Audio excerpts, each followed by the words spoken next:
नमस्कार, मैं हिमांशु कुमार। आप देख रहे हैं वेब समाचार।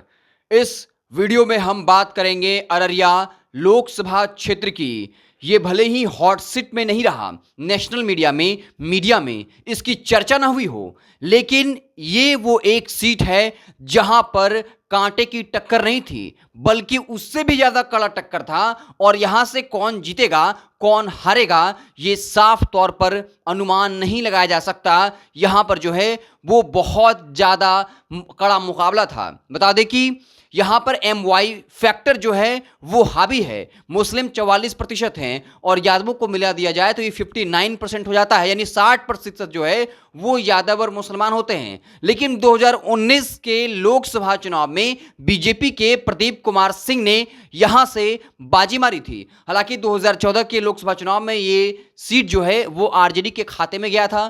तस्लिमुद्दीन जो है वो आरजेडी के टिकट पर चुनाव जीते थे, लेकिन उनका देहांत हुआ।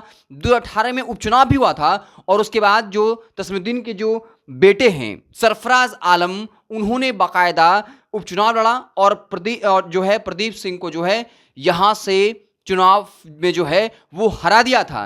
लेकिन 2019 के लोकसभा चुनाव में प्रदीप सिंह हैं बीजेपी के टिकट पर वहां से चुनाव जीतने में सफल हो गए। 2024 के लोकसभा चुनाव में ये आप साफ माने 2019 के लोकसभा चुनाव में क्या हुआ था, पुलवामा हमला जो हुआ था उसको लेकर के लहर थी, मोदी की लहर थी। लेकिन इस बार वो लहर जो है वो नहीं है, इसलिए साफ तौर पर कहा जा सकता है इस बार कांटे की टक्कर है। और इस बात की संभावना है कि जो आरजेडी के प्रत्याशी हैं वो यहां से कम वोटों के अंतराल से ही निकल जाए। हालांकि आपको बता दें कि तस्लिमुद्दीन के बेटे सरफराज आलम का टिकट काट करके शाहनवाज आलम को दिया गया।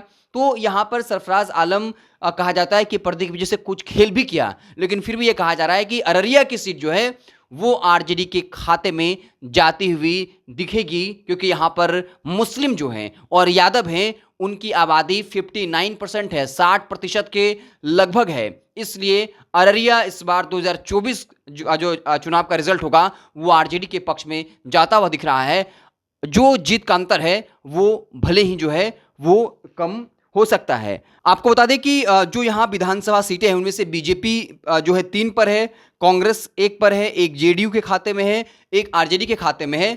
फिर भी इस बार लोकसभा का चुनाव का जो रिजल्ट है वो आरजेडी के पक्ष में जाता हुआ दिख सकता है। आप क्या कुछ सोचते हैं? आपका समीकरण क्या कहता है?